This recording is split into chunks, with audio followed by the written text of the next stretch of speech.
Welcome on in. WIP Daily, Joe Giglio with you. Appreciate everyone listening, subscribing, following the podcast. Happy New Year out there. We'll do that today. Tucker and I were just talking, and Tucker will join me in a few minutes before we started recording here. How long the Happy New Year's will go.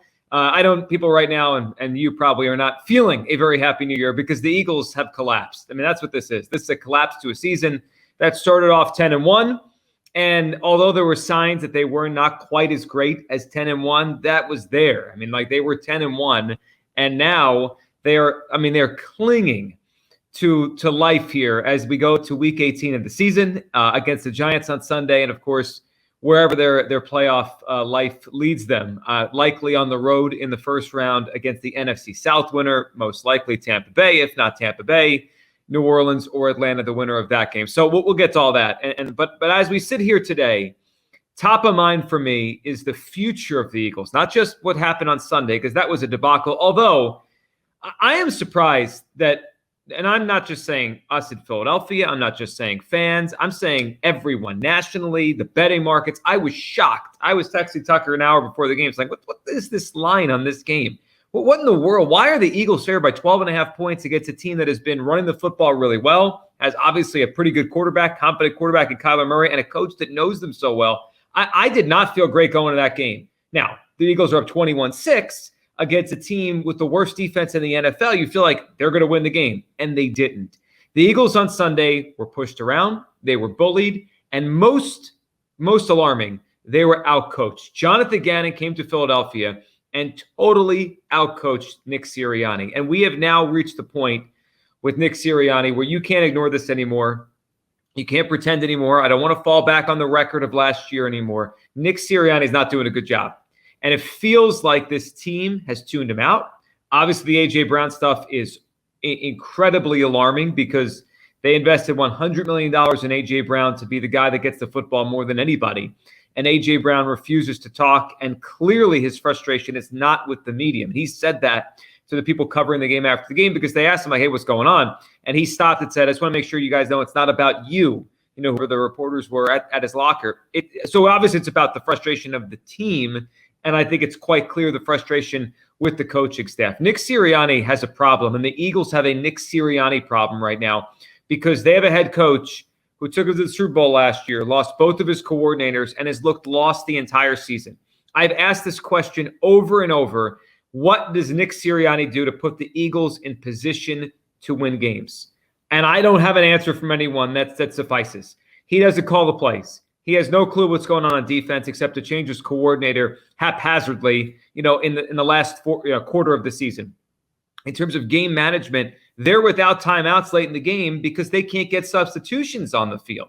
They have not been a buttoned-up team the entire year. Sirianni, after the game, said he had no idea that onside kick was coming there by Jonathan Gannon. And when you think about it, it made a ton of sense to do the onside kick there because it shortened the field on the Eagles. They couldn't hold the ball and just push down the field, for 6 minutes or 5 minutes and then kick a field goal at the gun. He forced them to make tough decisions, game management decisions. This coach is all over the place. So if he's not a good game manager, he doesn't call the plays, and the offense that he designs isn't very good anyway, and the defense stinks, and the players are obviously upset, and the connectivity's not there, I'm not quite sure what Nick Sirianni does well in order to keep this job. So here's where I'm at on Sirianni as we head down the stretch of the season. He's coaching for his job the next few weeks. If Nick Sirianni doesn't turn this ship around, and I'm not going to put the bar at a ridiculous level because I don't believe, and I didn't believe in October when it was quite obvious what this defense was, that they have the personnel on defense to go win the Super Bowl this year. So I'm not going to put that bar on him. That may have been the expectation or the hope when the season began. I don't think that's realistic. I just don't think the Eagles have the horses on defense to go win the Super Bowl. But they absolutely have enough here with what they have, and that includes injuries, that includes whatever that we think this team is right now. They have enough here, if coached well enough, to get to and to compete in the divisional round of the postseason. That's my bar. Get to and compete in the divisional round. So that means, yes, obviously they're going to be in the playoffs. We'll see how this weekend plays out, whether that be a home playoff game or a road playoff game. Obviously, more likely is a road playoff game. But they have to get to, which means winning that playoff game against the NFC South, and then compete in the second round of the playoffs. Anything that falls short of that, If they don't meet that bar, I'm moving on from the head coach. And I think the Eagles have to move on from the head coach. And quite frankly, they may have to do it anyway, no matter what happens the next couple of weeks, because there's something that's systemically broken with the Nick Sirianni Eagles.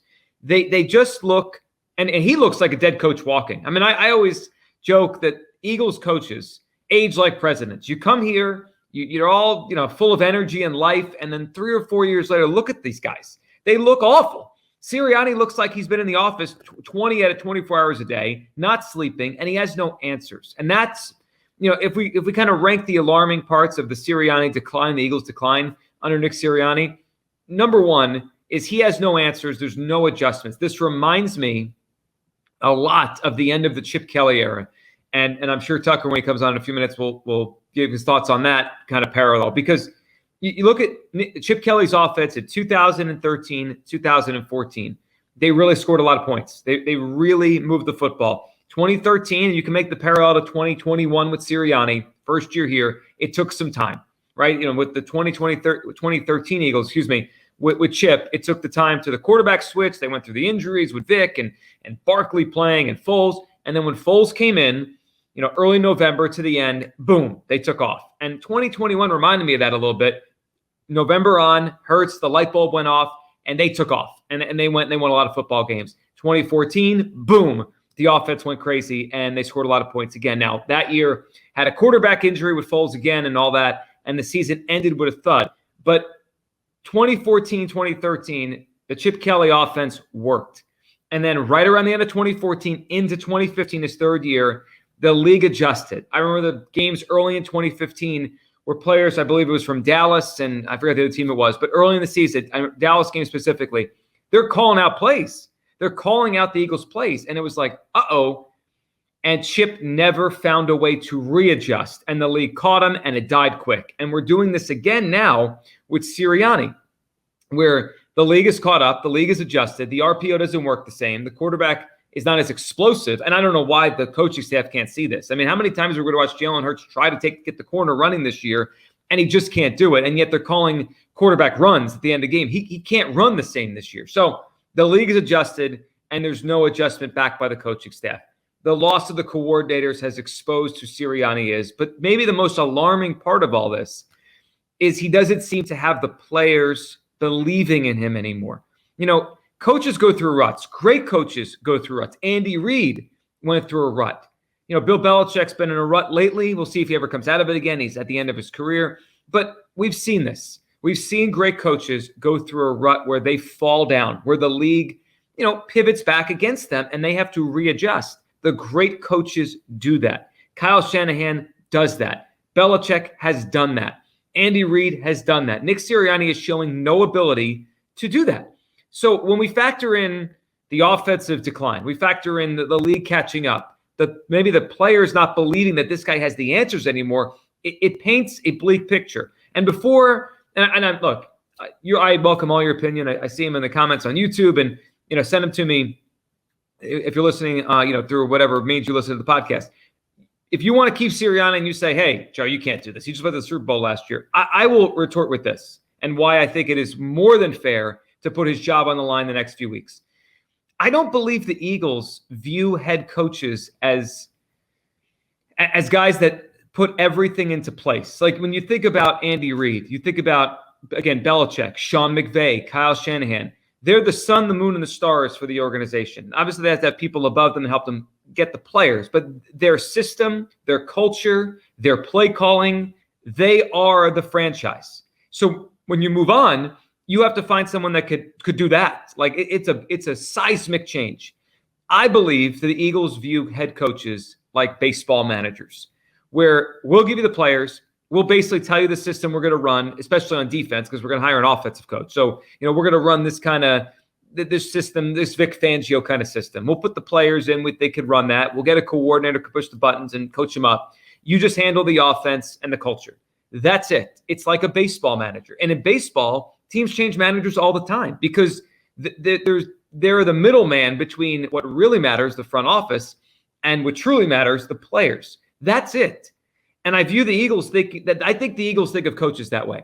So if we go on that thought, it's not that seismic a change of coach. Heck, this team fired Andy Reid. This team fired Chip after back-to-back really big offensive seasons after one tough one. They didn't let him get up again. They fired Doug Peterson a few years after winning the Super Bowl and after one bad year. Just one. The years before Doug got fired, they were in the playoffs. They were in the playoffs 17, 18, 19. One bad year, gone. So would it be a big thing in the annals of the NFL to see Sirianni fired after going to the Super Bowl last year? Sure. It would be almost unprecedented. But I don't think the Eagles operate under the precedent that the rest of the league operates. So I don't think it'd be that crazy, and I think it deserves to be talked about. And the last thing for everybody, Tucker, and that end-of-game sequence was laughable. It was laughable. Jonathan Gannon forced the Eagles to make a decision, and that was, are we going to try to score a touchdown by any means necessary, or are we going to settle for a field goal? And when the penalty happened to make it 1st and 20, the Eagles gave up. They gave up and just said, we'll kick the field goal, even though their defense had not made a stop the entire game. The only stop they had was a Sidney Brown pick six. They couldn't keep the Cardinals out of the end zone. And in fact, if the receiver and Kyler Murray on the same page on the Sidney Brown pick six, that's a touchdown too. So Nick Sirianni saw his defense all day not be able to make a stop and keep that team out of the end zone. And he decided, let's run a couple screens and quarterback runs there instead of trying to move the football down the field. If I'm A.J. Brown, that's the sequence I point to if I have a conversation with Jeff Lurie after the season on why are you upset? Because the coach is hapless. His whole thing is game management, and he managed that game into the ground. It is bad. I do believe Nick Sirianni's job's to be on the line the next couple of weeks. They have to get to and legitimately compete in the divisional round. Otherwise, they have to make a change here and get this thing back on track. There's too much talent here moving forward to waste on a coach that I believe is out of answers. Tucker, the Sirianni thing it's amazing how fast this is moving. I think you and I were talking about this 3 weeks ago. That didn't look right, but Sunday he got exposed by Jonathan Gannon. He does. And I think there are a lot of times where you mentioned like coaches go through droughts. It's only really been about 5 weeks that we've had an issue with Nick Sirianni, but it also isn't that far removed from when we had an issue with him when he began, right? And everyone thought he was a clown and he was a laughing stock. And part of that makes me wonder how long of a leash he has, because you think about why Chip Kelly was fired by Jeff Lurie and how Jeff Lurie didn't think he was a good image for the organization. And if Nick Sirianni and other coaches feel this way about Nick Sirianni, you wonder how that makes Jeff Lurie feel, if it kind of taints the image of the Eagles a little bit. But for me, it comes down to simply, what does Nick Sirianni do well? And I like doing this exercise when we talk about coaches and should they keep their job or not. And if Howie Roseman called Nick Sirianni out into his office tomorrow and said, hey, why should you keep your job next year? What do you do well?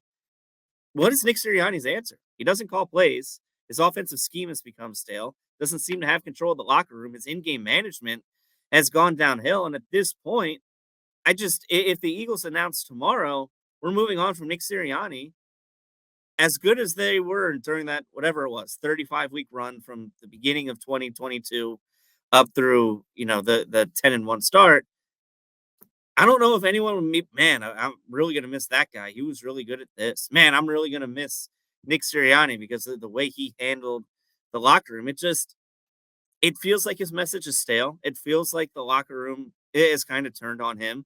It feels like him and A.J. Brown, even though he was just on WIP, and Nick Sirianni said that him and A.J. Brown have talked and he's a good teammate and everything's great. I don't know where this is getting better, because the only other time that this team under Nick Sirianni has had a real identity issue, it was fixed by Nick Sirianni taking a step back and handing the reins to Shane Steichen. And when we talk about this offense, although the offense wasn't the biggest issue on Sunday, but when we talk about this offense struggling, especially on first and second down, and not necessarily having the right philosophy, I think, the guy who knows how to fix that's currently the head coach of the Indianapolis Colts. Like, there isn't anybody in the building right now who can fix this offense in the next 2 weeks to get ready for the postseason. No, there's not. And the worst part is the head coach doesn't have the answer. He's the only one that has to have the answer. He needs to have the answer. The Sirianni thing is reaching a tipping point here in Philadelphia. There's no question about it. And I think we can't just view it as a normal thing in the NFL. Like, coaches don't get fired a year after they go to the Super Bowl. The Eagles don't operate like most teams. We've seen it. We've seen it over and over and over again when the front office and the ownership has so much influence on what happens. The head coach becomes a middleman, and that middleman better do his job. The really well to keep the job. So this isn't a runway where he just gets to coach for 2 more years because they made the Super Bowl last year. Like the Eagles have to think of this really like big picture. Are we keeping Nick Sirianni for 2024 because we had the fortune of playing Daniel Jones and Josh Johnson in the postseason last year? Like, if the answer is yes to that question, that's not smart thinking. The only reason he should coach the team next year is if they think he gives them the best chance to win the Super Bowl. And watching at the end of this season, it's very hard to believe that. He's got to get this turnaround now. Otherwise, I think the Sirianni era is going to end with a thud and end fast. Appreciate everyone listening, subscribing, following WIP Daily. We'll talk soon. Have a great day.